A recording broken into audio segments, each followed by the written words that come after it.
Bonjour et bienvenue à Vue d'ici. Cette semaine, ce sont Mégane et Rosalie, nos journalistes, qui vous présenteront les 3 différents reportages. D'abord, Mégane, dans le cadre de la semaine de prévention des incendies, s'est rendue à Sainte-Brigitte-de-Laval pour la porte ouverte de la caserne de pompiers. C'était une bonne occasion pour les familles de découvrir ce fascinant monde. Ensuite, elle s'est rendue du côté de la chapelle Tewksbury où se tenait un atelier culinaire organisé par le comité Dynamisons Tewksbury. Et finalement, Rosalie était du côté de la soirée Reconnaissance des Jardins qui a remis différentes bourses. Et pour connaître les lauréats, je vous invite à rester à l'écoute de Vue d'ici. Bonne émission!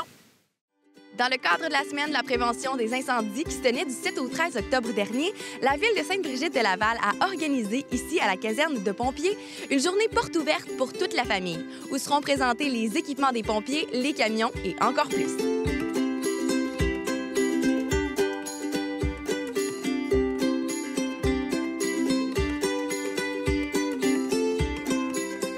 Moïse, quel est votre rôle en tant que directeur des services incendies? Mon rôle, en fin de compte, c'est d'assurer une gestion efficace de tous les services, de tous les départements du service de la sécurité publique. Fait qu'on entend par les départements de prévention, évidemment, c'est notre rôle premier de prévenir les sinistres, les situations qui pourraient compromettre la sécurité des gens. Mais bien évidemment, lorsque survient une urgence, notre division opération doit être efficace, répondre rapidement à la demande. Outre la journée d'aujourd'hui des portes ouvertes, est-ce que vous tenez d'autres types d'activités comme ça pour tenir les gens de la ville informés? L'éducation du public, comme une journée porte ouverte aujourd'hui, on en a plusieurs activités dans l'année.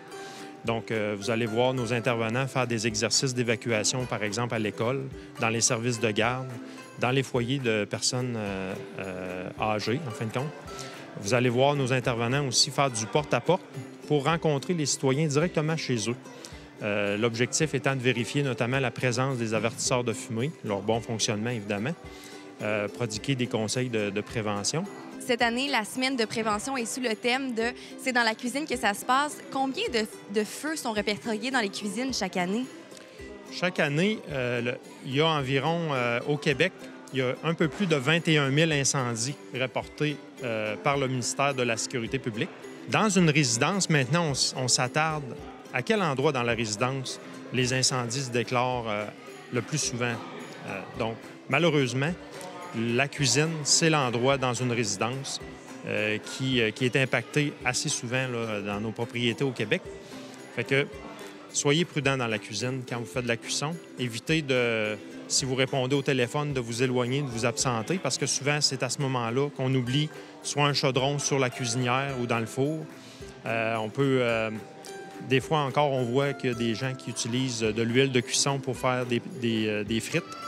C'est à proscrire. En fin de compte, on vous recommande d'utiliser plus une friteuse.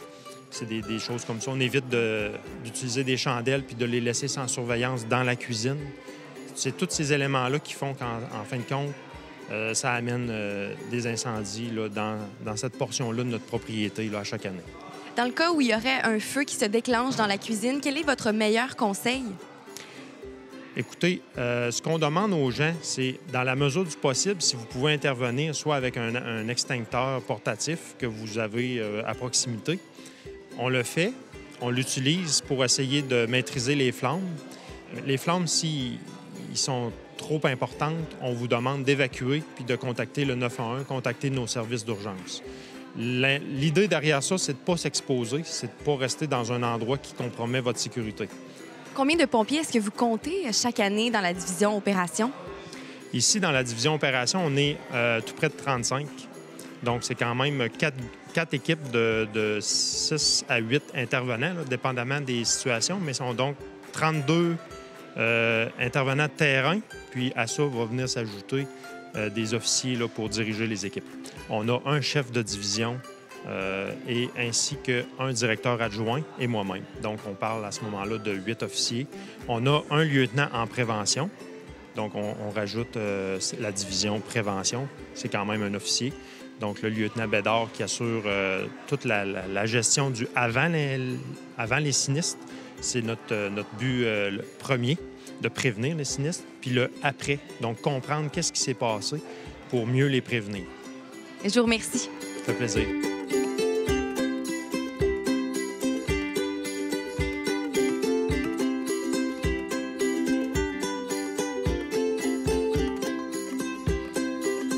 En tant que que lieutenant à la prévention, quel est votre rôle dans la caserne?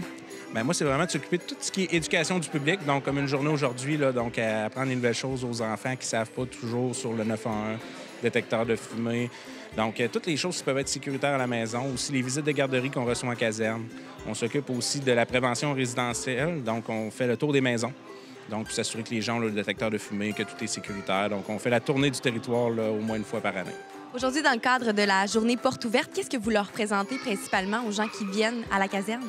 Donc, on a la visite des équipements, donc la caserne en tant que telle, les camions. On a aussi un petit programme qui s'appelle Pompiers avertis. Donc, on leur remet un petit guide avec des étapes qu'ils vont réussir à avoir au fur et à mesure qu'ils réussissent les étapes. Donc, on apprend le détecteur de fumée, l'extincteur, le 911, et on étampe le passeport au fur et à mesure. Et ils vont pouvoir amener au fur et à mesure qu'ils reviennent en caserne le passeport pour qu'on puisse ajouter des étampes. Lorsque vous faites la tournée des maisons à Sainte-Brigitte-de-Laval, qu'est-ce que vous regardez principalement chez les résidents? Donc, le détecteur de fumée, c'est vraiment notre priorité. Donc, on s'assure vraiment que le détecteur est là et fonctionnel. On répond aux questions. Ça arrive souvent que les gens ont des questions qu'ils ne pensent pas nous poser quand ils nous voient, mais là, quand on est à la maison, c'est le temps là, pour eux de nous demander des questions. On utilise aussi beaucoup le chauffage au bois. Dans des villages comme à Sainte-Brigitte, là, on voit beaucoup de chauffage au bois, les cheminées, ces choses-là. Donc, on rappelle les conseils là, pour le ramonage ainsi que l'entretien du poêle à bois. Et les combustibles aussi, où garder les cordes de bois et combien en garder. Lorsqu'il y a une alarme qui sonne ici à la caserne, votre rôle à vous, c'est quoi? Donc, moi, vu que je suis lieutenant ici, là, si ça sonne et que c'est moi qui est le lieutenant de garde, donc je vais m'occuper de m'assurer que les équipes sont en direction, le positionnement des véhicules soit adéquat pour qu'on puisse faire l'intervention adéquatement. Je vais m'assurer également que les équipes à l'intérieur sont toutes consignées là, à la table PC afin qu'on s'assure que tout le monde est en sécurité et qu'on puisse faire l'intervention sécuritairement. Lorsque les gens composent ici à Sainte-Brigitte-de-Laval le 911, est-ce que vous êtes les premiers répondants? Oui, effectivement, ici, on est les premiers répondants. Donc, tout ce qui est médical, donc un appel au 911 qui inclut du médical, on va arriver en premier avec une équipe de 2 premiers répondants. On a toujours 2 premiers répondants de garde en tout temps, 24 heures sur 24 à Sainte-Brigitte. Comment est-ce que vous avez trouvé l'organisation de la porte ouverte aujourd'hui à la caserne? C'est bien, c'est vraiment bien, c'est impressionnant, c'est le fun de voir, de pouvoir embarquer dans les camions pour les jeunes, les dessins, tout, on a accès à tout, c'est vraiment bien, je trouve ça vraiment cool. Quelle importance est-ce que vous accordez justement à faire connaître le service de pompiers à vos jeunes enfants? Bien, c'est sûr que, tu sais, un jeune enfant comme lui, c'est un rêve un petit peu pour lui de devenir pompier, fait que c'est super important. On vient quasiment chaque année, dans le fond, à chaque porte ouverte, pour qu'il puisse en profiter, voir un peu qu'est-ce qu'il y en est, puis peut-être lui donner le goût d'être ça aussi un jour, hein? C'est un rêve. Comment est-ce que vous trouvez jusqu'à date l'organisation de la journée porte ouverte? Je trouve ça super bien. On a été super bien accueillis par le directeur de la caserne. Il y a plein d'enfants, il y a plein de gens qui expliquent, des pompiers, donc c'est super intéressant.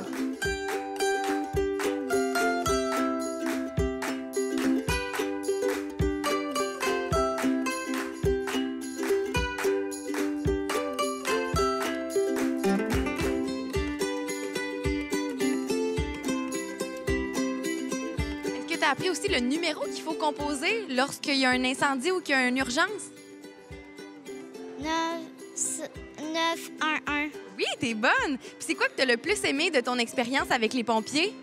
Moi, j'ai plus aimé voir le petit camion pompier. Est-ce que t'as aimé ta visite dans la caserne? Oui. Est-ce que c'est la première fois que tu venais ici? Oui. Là, qu'est-ce que tu étais en train de faire en arrière, là? En arrière, je suis seulement allée voir et je me suis assise un tout petit peu. Puis est-ce qu'ils ont parti les sirènes de pompiers? Oui! Comment est-ce que vous avez trouvé votre expérience dans la caserne avec les pompiers? Bien. Puis toi, qu'est-ce que tu as le plus aimé de ta visite? Aller dans le camion pompier.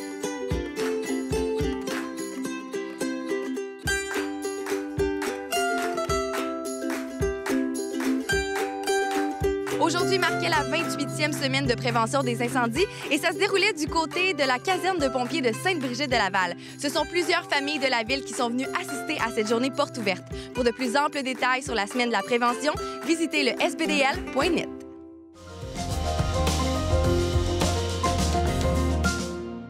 Aujourd'hui, la chapelle de Tewksbury reçoit le 2e événement Les Samedis à la chapelle, organisé par l'Association des citoyens et citoyennes de Tewksbury.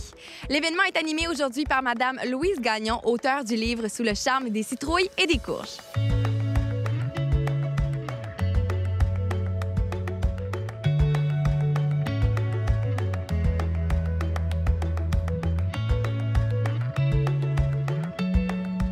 vous est venue l'idée à l'ACCT de partir les samedis à la chapelle? Donc, comme vous avez pu le constater, on est quand même un peu retiré de Stoneham même. Donc, on est quand même à un bon 10 minutes. Les gens aiment bien rester chez soi le week-end et tout ça. Et aussi, comme vous avez pu le voir, la chapelle, elle est désacralisée. Donc, il n'y a plus autant de liens de parloirs d'église comme on avait avant. Donc, on crée des activités pour justement que les gens se côtoient dans la communauté. Et pour les gens qui ne connaissent pas la CCT, qu'est-ce que vous faites en fait pour les gens, les citoyens de Tewksbury? Donc, la CCT, donc l'Association des citoyens et citoyennes de Tewksbury, ça couvre assez large. Ça couvre en partant de la protection du paysage et du patrimoine naturel. Donc, on ne veut pas non plus avoir des chalets en flanc de montagne un peu partout. On l'aime, notre vallée. Donc, les gens viennent pour voir les couleurs. Donc, c'est important là, de garder l'aspect aussi infrastructure naturelle très intacte le plus possible. Et donc, aussi, il y a beaucoup l'aspect des sports. Donc, on a la patinoire qui est aussi animée. On fait de la pétanque pour les gens un peu plus âgés. Il y en a pour tous les goûts, vraiment. Si les gens veulent rester à l'affût de la programmation des samedis à la chapelle, où est-ce qu'ils peuvent retrouver la programmation? Donc, la programmation, elle est disponible sur le site de la CCT par le biais aussi de nos publications. On a un petit journal de quartier aussi, donc on a publié dans ça aussi. Et on affiche un peu partout là, dans le secteur, caisse populaire, à la municipalité, voilà.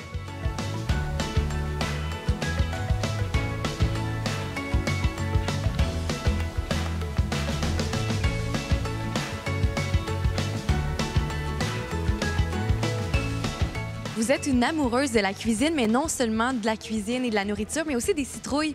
D'où vous vient votre passion pour les courges, les citrouilles? Bien, au départ, c'est une amie qui m'avait demandé d'animer un atelier sur les courges. Puis, j'avais fait beaucoup de recherches, j'avais appris des choses super intéressantes, mais surtout, mon amie avait fait un repas gastronomique à partir de courges et de citrouilles, puis j'en revenais pas, là, toutes les saveurs, comment c'était bon, là, c'était tellement loin des expériences que j'avais déjà vécues. Et de quelle manière est-ce que vous partagez votre passion avec les autres?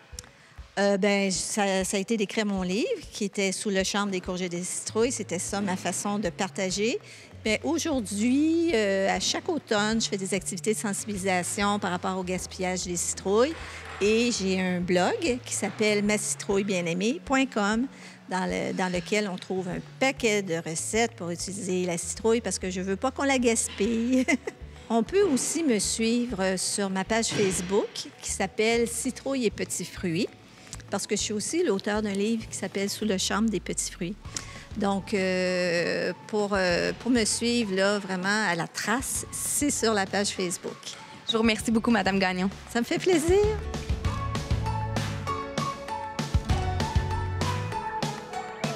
De quelle manière est-ce que le partenariat avec Madame Gagnon s'est présenté à vous pour le deuxième événement des Samedis à la Chapelle?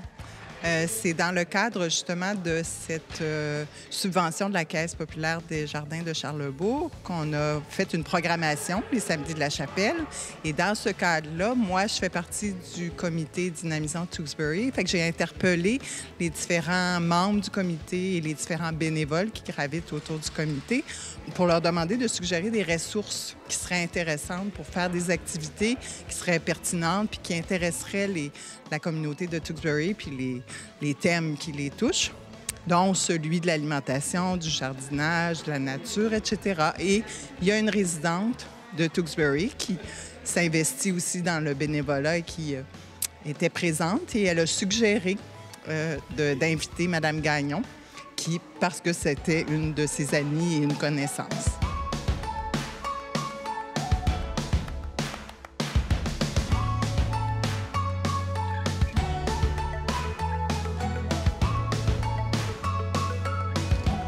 Vous êtes une habituée des événements organisés ici à la Chapelle de Tewksbury. Comment est-ce que vous avez trouvé l'activité d'aujourd'hui? Bien, c'était vraiment intéressant. C'est enrichissant. J'ai agrandi mes connaissances. Puis c'est une conférencière qui est beaucoup sur l'art culinaire. Elle invente, elle crée ses recettes. Tu sais, c'est pas du copier-coller, là. C'est vraiment intéressant. Alors, moi, j'ai beaucoup appris sur ça. Puis, je suis venue aussi pour chercher des graines pour le jardin collectif aussi, parce que l'année prochaine, je crois qu'au jardin collectif, on va avoir une très, très bonne variété de courges. Cette année, on a juste fait des citrouilles, mais beaucoup de jardiniers, chez eux, ont fait des butternut ou des délicata. Alors, on va sûrement en avoir beaucoup pour l'année prochaine dans notre jardin. De quelle manière est-ce que vous gérez justement le jardin collectif? D'abord, je suis responsable du jardin, mais j'ai l'aide de 23 jardiniers, ce qui est très intéressant. On a créé des liens. Moi, je connaissais pas de Tewksbury. Là, ça fait juste 4 ans que je reste ici, puis là, ça m'a fait connaître plein de monde. Puis les gens, ils ont une richesse intellectuelle. Là. Il y a beaucoup de gens qui sont biologistes, anthropologues, herboristes, massothérapeutes, en tout cas, beaucoup de biologistes. C'est vraiment intéressant. Donc, on a appris sur l'agriculture, mais aussi on a appris sur les gens. C'est très riche. Tewksbury est très riche. En tant que résidente, comment est-ce que vous trouvez l'organisation des activités les samedis à la chapelle ici? Très plaisante, puis enrichissante, puis ça crée une belle communauté. On partage des connaissances et tout, mais moi, je trouve ça vraiment plaisant. C'est une belle façon de se voir. Puis à la chapelle, en plus, c'est un endroit extraordinaire pour ça. Qu'est-ce que vous avez pensé de l'activité culinaire de Mme Gagnon aujourd'hui? Je suis très, très impressionnée, très contente. On a goûté à des nouvelles choses et on a surtout appris comment travailler avec nos courges et nos citrouilles qu'on ne savait pas. C'est une madame qui a plein de connaissances puis vraiment très plaisant. En tout cas, enrichissant.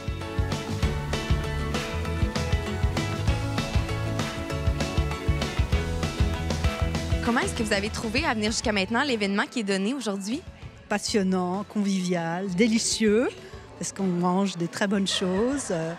C'est très agréable, une belle journée d'automne fraîche comme ça, de se retrouver entre amis et de rigoler, et de manger des bonnes choses et d'apprendre plein de choses aussi.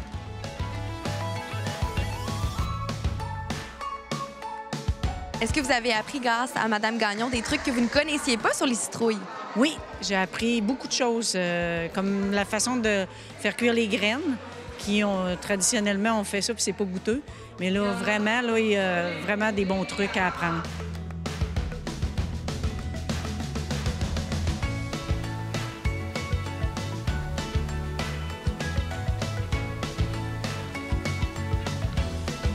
Les gens qui se sont déplacés du côté de la chapelle de Tewksbury aujourd'hui pour participer à l'événement organisé par l'Association des citoyens et citoyennes de Tewksbury ont eu beaucoup de plaisir. Le prochain samedi à la chapelle aura lieu le 27 octobre et sera sous la thématique « Les arbres indigènes », animé par M. Louis-Philippe Fortin.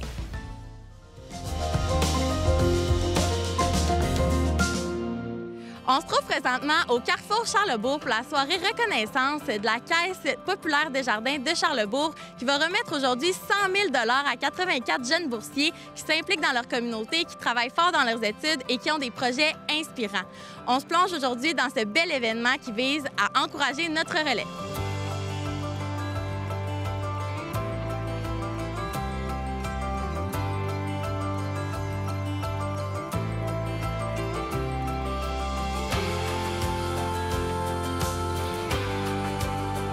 Monsieur Bergeron, vous êtes le directeur général de la Caisse de Charlebourg. Pouvez-vous nous parler un petit peu de la soirée d'aujourd'hui et surtout des bourses qui sont remises? Alors, ce soir, nous remettons 100 000 $ en bourse. On a décidé cette année de faire un programme. Alors, on va remettre 70 000 $ aux gens qui sont aux études, donc du primaire à l'université. Et on va aussi remettre 30 000 $ pour des jeunes qui ont des projets d'implication dans les sports, dans la communauté, tout ça, donc des projets d'implication. C'est ce qu'on va faire. Alors, c'est une belle soirée. On remet un beau 100 000 $ à nos jeunes. Quelles sont les motivations qui poussent vraiment la Caisse de Charlebourg à s'impliquer auprès de la jeunesse comme ça?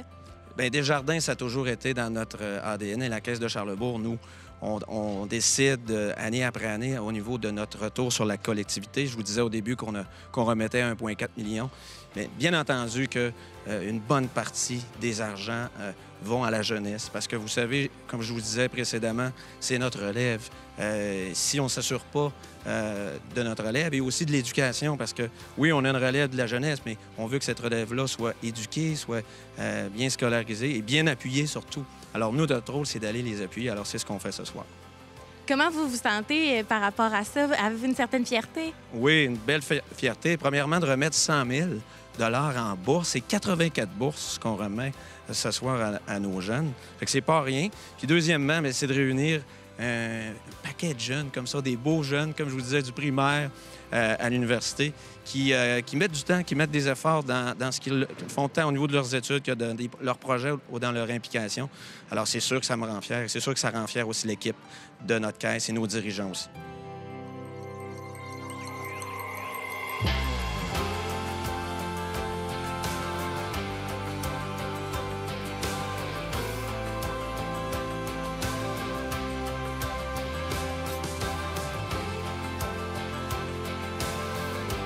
Monsieur Artaud, vous êtes le président de la Caisse de Charlesbourg. Pouvez-vous nous parler un petit peu de la mission de la Caisse, non seulement pour les gens en général, mais également pour les jeunes?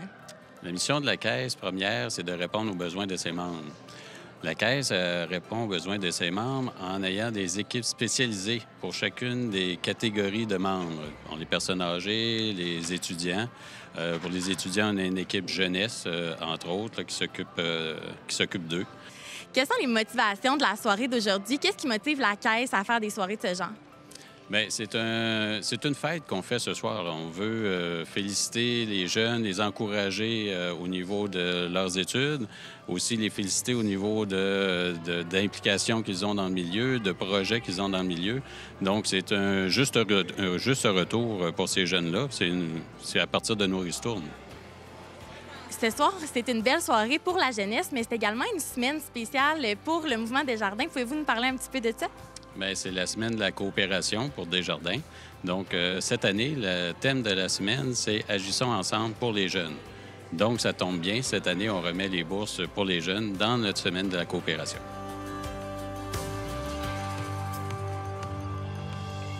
Samantha, tu t'es inscrite pour gagner une bourse ce soir. Où est-ce que tu avais entendu parler de l'événement? Moi, en fait, j'avais vu ça par courriel, donc un courriel Desjardins. Puis ensuite, je suis allée voir sur le site Internet. Puis c'est vraiment comme ça que j'ai décidé de m'inscrire. T'es inscrite dans quelle catégorie? Dans la catégorie universitaire. Qu'est-ce que tu vas faire ce soir là, si tu gagnes une bourse? Bon, je vais commencer par crier, ça c'est certain, parce que vraiment, comme toute bonne étudiante universitaire, ça me ferait du bien à mon compte de banque. Donc, c'est ça. Dans le fond, moi, j'ai fait un stage cet été au Sénégal. Donc, c'est sûr que ça va me permettre un petit peu de payer ça. Puis, j'ai plein d'autres projets aussi là, que je pourrais faire avec ça. Là.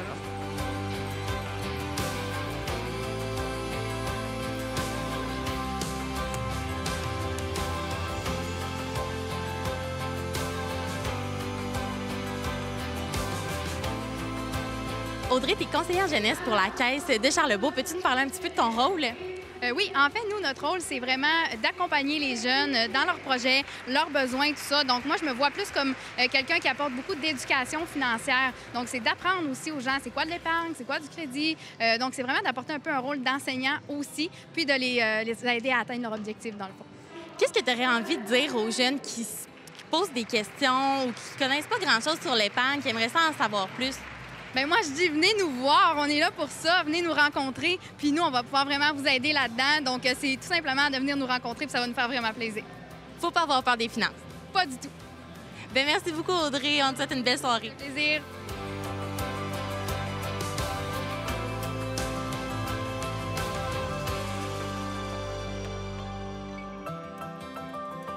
Tu es un gagnant d'une bourse. Félicitations. C'était quoi ton projet pour lequel tu t'es inscrit pour la bourse?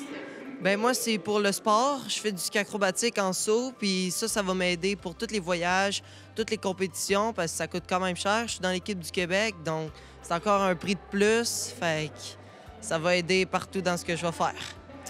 Où est-ce que tu t'entraînes pour le ski acrobatique? Bien, moi, je m'entraîne au Lac-Beauport, au relais. Puis aussi, l'été, je m'entraîne au centre Acrobatics. Puis je sais que Desjardins est un gros commanditaire de ce centre. Puis l'hiver, il nous a permis d'acheter un gros airbag, un coussin d'air, ce qui nous permet de faire des plus gros sauts qu'on n'est pas habitué sur la neige. Fait que ça nous fait moins mal pour atterrir.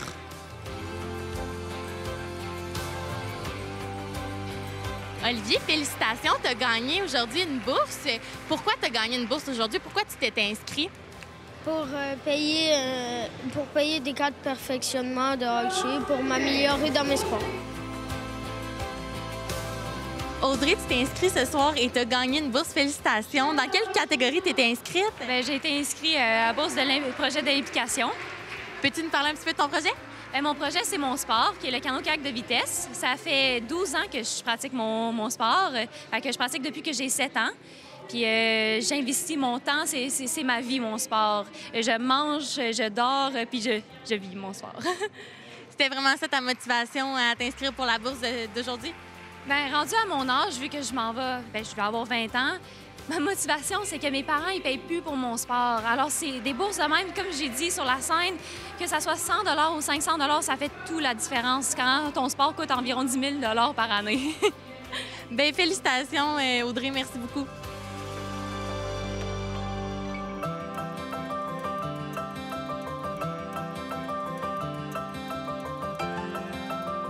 Félicitations et merci à la Caisse populaire de Charlesbourg pour toutes leurs initiatives envers la jeunesse et bravo à tous les participants de ce soir pour obtenir une bourse.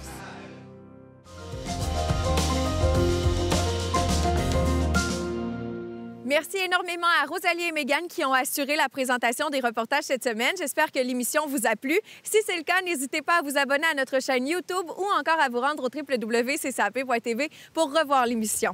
On se retrouve la semaine prochaine pour 3 nouveaux reportages de Vue d'ici.